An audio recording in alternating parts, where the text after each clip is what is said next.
교훈을 잔뜩 담아 어린아이에게 들려주는 동화 이야기 같지 않습니까? 하나님은 가난하고 약한 자를 긍휼히 여기고 그들을 돌보는 자를 귀히 여긴다. 죽은 후에 내리는 하나님의 평가는 사람들과 완전히 다르다. 물론 이러한 교훈 외에도 여러 가지 교훈과 의문을 가지고 있습니다. 아브라함의 품은 무엇이며 수월은 무엇인가? 거지 나사로가 아브라함의 품에 안긴 이유는 무엇인가?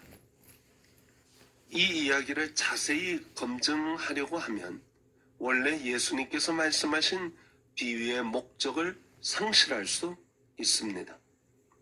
영국의 톰 라이트는 비유에 대해 이렇게 설명했습니다. 구약시대부터 예언자들과 교사들은 이스라엘에게 도전을 주는 도구로 다양한 이야기 기법을 사용했다. 예수님은 이러한 전통을 창의적으로 활용하시어 동시대인들의 세계관을 밝혀내시면서 하나님 나라에 대한 자신의 비전에 함께하자고 초대하셨다. 예수님은 이야기를 통해 하나님 나라를 시간을 초월한 진리만이 아니라 현재 일어나고 있는 일로 묘사함으로써 청중으로 하여금 이야기 속으로 들어가 그것을 자신의 이야기로 삼을 수 있게 하셨다. 그러므로 우리는 이 비유를 통해 예수님께서 가르치시고자 한 하나님 나라의 진리와 그것이 오늘을 살아가는 우리에게 어떻게 적용되어야 할지를 생각해 보아야 합니다. 장신대 박영권 교수는 이 비유를 통해서 누가의 경계 넘기 신학을 전개했습니다. 박영권 교수는 부자와 거지 나사로 사이에 건너지 못할 경계선이 3개 있다고 합니다. 첫째는 부잣집 대문입니다. 거지는 부자의 대문 앞에 버려진 채 있었습니다. 그는 부자의 상에서 떨어지는 것으로 배를 불리려 하지만 할 수 없었습니다. 부자의 상은커녕 대문도 건널 수 없었습니다. 상 밑에 떨어지는 음식은 개들 차지가 되었고 그 개들은 나사로의 상처를 핥았습니다. 개들은 대문을 자유로 넘나들었지만 나사로는 그 문턱을 넘을 수 없었습니다. 사실 유대인들의 식사 규정은 까다로웠습니다. 음식에 거룩한 것과 속된 것을 구분하여 먹었으며 식탁에 함께 참여할 수 없는 사람도 정했습니다.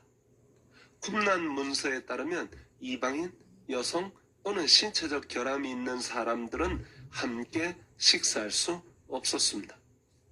식사 자리에 함께 하려면 서로 주고받을 수 있는 상호 호혜적인 관계가 있어야 했습니다. 당시 유대인은 자기 신분에 걸맞은 사람을 초대하여 식사하였습니다. 두 번째, 내세의 경계선입니다. 아브라함의 품에 안긴 나사로와 고통받는 부자 사이엔 넘을 수 없는 경계선이 있습니다. 생전에 스스로 만든 경계선으로 타인을 구별하던 부자는 이제 자신의 고통과 올무가 되었습니다. 세 번째는 인식의 경계선입니다. 부자는 나사로를 자기 집에 보내어 형제와 가족을 구원할 수 있게 해달라고 요청합니다. 그러나 아브라함의 대답은 냉정하게 짝이 없습니다. 죽은 자가 살아나 증언하여도 성경에서 가르치는 바를 깨닫지 못한다면 인식의 변화는 없을 것이란 말입니다. 예수님께서 제시하는 하나님 나라는 이러한 경계선을 무너뜨렸습니다. 예수님의 식사 자리엔 이방인, 장애인, 여자, 병자, 가난한 자들도 함께하였습니다. 오병이의 넓은 식탁 자리에는 구별이나 차별이 없었습니다. 예수님께서 말씀하신 큰 잔치 비유에 초대받는 사람도 마찬가지입니다. 예수님의 경계선 넘기는 복음 전파에서 가장 두드러지게 나타납니다. 예수님은 유대인과 이방인 사이에 경계선을 넘어 땅끝까지 증인이 되라고 하였습니다. 초대교회가 생명력을 유지할 수 있었던 요인 중 하나는 거침없이 경계를 넘어갔기 때문입니다. 베드로가 이방인 고넬료의 집에 방문해서 복음을 전한 일은 초대교회의 혁명적 사건입니다. 그렇다면 경계선 넘기는 오늘 우리에게 어떤 의미가 있을까요? 크리소스톰은 설교에서 부자들에게 우리라는 정체성을 부여하고 가난한 사람들을 그들이라고 표현하였습니다. 사실 누가는 예수님의 이 비유가 바리새인을 대상으로 했음을 밝혔습니다. 그런데 크리소스톰은 바리새인보다는 그리스도인에게 적용 대상을 바꾸었습니다. 크리소스톰이 활동하던 시기는 콘스탄틴 황제가 기독교를 공인하고 교회 안에 로마의 귀족과 부자들이 마구 들어오던 때 콘스탄티노플에서 사역했습니다. 교회가 부자가 되고 권세 있는 부자들이 교회 안에서 큰 소리 칠 때 사역했습니다. 크리소스톰은 이 비유를 받아야 할 대상은 바로 그 부자들이라고 생각했습니다. 그들은 교회 안에서 경계선을 긋는 사람이고 교회의 활동에 경계선을 긋는 사람들입니다. 독일의 헬무트 틸리케는 이 비유에서 말하고자 하는 것은 부와 가난을 구분지어 말하고자 함이 아니라고 하였습니다. 부자와 가난한 자는 그 자체로 선하고 거룩한 것을 나눌 수 있는 표식이 될 수 없습니다. 다만 부자라는 것 외에 설명할 수 있는 말이 없다면 그것은 비참한 사실입니다. 비유에 나타난 부자는 자색 옷과 고운 베옷을 입고 날마다 화롭게 즐겼습니다. 그는 자기 자리에 안주했습니다.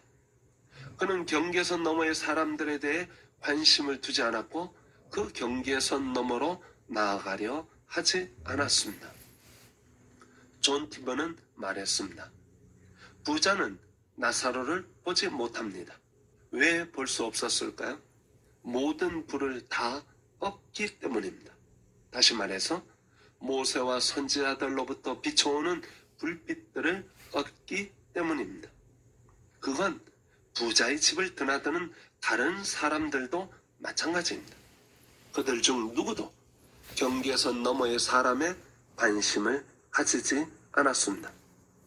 예수님은 경계를 뛰어넘는 하나님 나라 진리를 이 비유를 통해 가르쳤습니다.